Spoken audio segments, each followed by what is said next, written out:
నమస్తే, నేను Yogita. Welcome to సత్యాగ్రహి. Telangana Congress రాజకీయం ఎప్పుడు ఏ మలుపు తిరుగుతుందో ఎవరు చెప్పలేరు.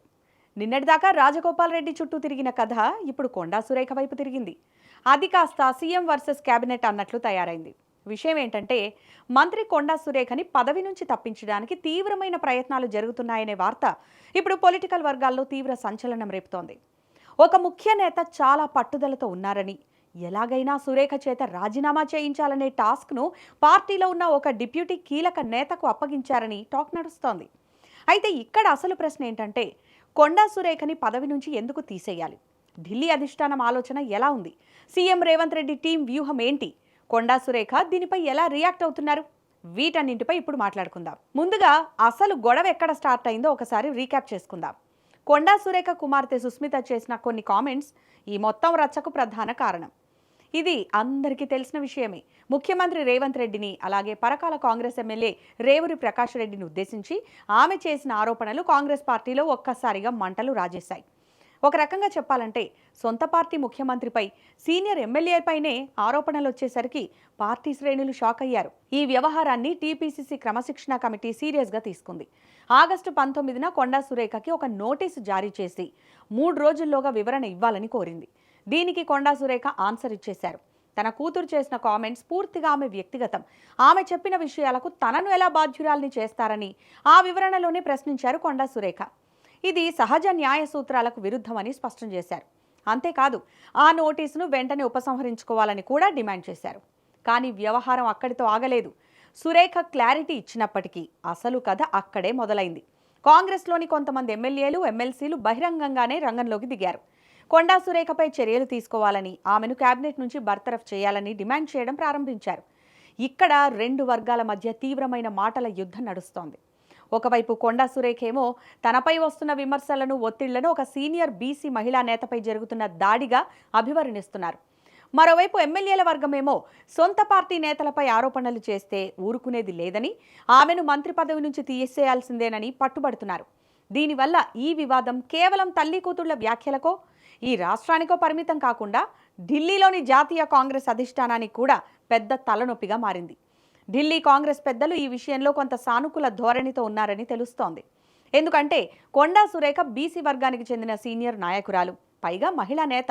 ఆమెపై నేరుగా వేటు వేస్తే తెలంగాణలో సామాజిక సమీకరణాలు దెబ్బతింటాయేమో, పార్టీకి చెడ్డ పేరు వస్తుందేమోనని అధిష్టానం ఆలోచిస్తున్నట్లు తెలుస్తోంది. అధిష్టానం సానుకూలంగా ఉంటే రాష్ట్ర ముఖ్య నేత మాత్రం ఎలాగైనా ఆమెను తప్పించాలని చూస్తున్నారంట. సీఎం శిబిరం నుంచి కొండా సురేఖను మంత్రివర్గం నుంచి తప్పించేందుకు ఒక పెద్ద కసరత్తే జరిగింది. ఇప్పటికీ జరుగుతోంది కూడా. మొదట అనుకున్న ప్లాన్ ఏంటంటే, దాదాపు 40 మంది ఎమ్మెల్యేలను ఒకే వేదికపైకి తీసుకొచ్చి కొండా సురేఖకు వ్యతిరేకంగా ఒక పెద్ద బల ప్రదర్శన చేయాలి. అంతమంది ఎమ్మెల్యేలు వ్యతిరేకంగా ఉంటే తప్పకుండా బర్తరఫ్ చేయక తప్పదని భావించి భారీ ప్లానే వేశారు. కానీ ఇక్కడే అసలు ట్విస్ట్ వచ్చింది. అనుకున్న స్థాయిలో ఎమ్మెల్యేలు రాలేదు. ప్రారంభంలో 17 మంది ఎమ్మెల్యేలు బహిరంగంగా మాట్లాడారు. ఆ తర్వాత మరికొందరు జత కలిశారు తప్ప అనుకున్న 40 మంది మద్దతు లభించలేదు.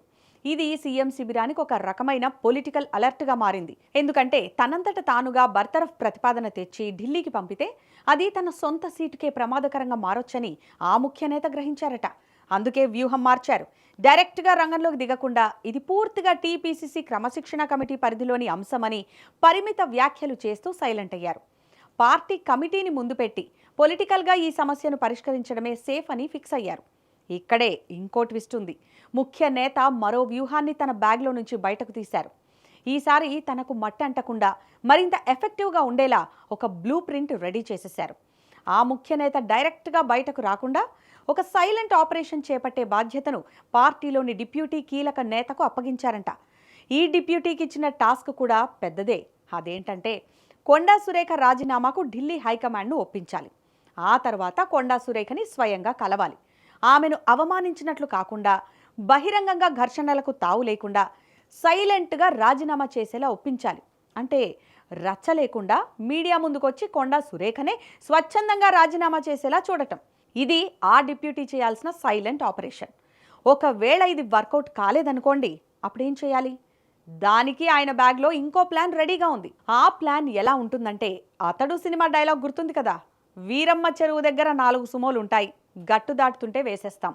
లక్కీగా దాటాడే అనుకో, చుక్కలగూడి దగ్గర ఇంకో 3 సుమోలుంటాయి. ఒకవేళ అక్కడ మిస్ అయ్యాడే అనుకో, ఊరు చివరిలో ఈసారి 5 సుమోలు పెడతాను. ఈ డైలాగ్ స్టైల్లో ఒక్కో టైంకి ఒక్కో ప్లాన్ రెడీ చేస్తున్నారంట. సైలెంట్ ఆపరేషన్ తర్వాత కూడా కొండా సురేఖ తప్పుకోకపోతే ఆమెపై ఈసారి ముప్పేట దాడికి రెడీ అవుతారన్నమాట. దానికి కూడా గ్రౌండ్ వర్క్ జరుగుతోందట. ముందు కొండా సురేఖకి అత్యంత సాయంగా చేదోడు వాదోడుగా ఉన్న వర్గాల వివరాలు సేకరించడం, ఆ తర్వాత అవసరమైతే వారిపై కేసులు నమోదు చేసి వారితో కలిసి ఒత్తిడి తీసుకురావడం, అక్కడితో ఆగకుండా మంత్రిగా కొండా సురేఖ తీసుకున్న పలు నిర్ణయాలను రద్దు చేయడం, ఉద్యోగుల డిప్యూటేషన్లను రద్దు చేయడం వంటి చర్యలతో శాఖపై ఆమెకున్న పట్టును బలహీనపరచడం, ఇలా అన్ని వైపులా ఒత్తిడి తీసుకొచ్చి ఇక ఆమెకు వేరే దారి లేకుండా చేసి అప్పుడు రాజీనామాకు ఒప్పించడం ఆ ముఖ్య నేత వ్యూహంగా చెప్తున్నారు.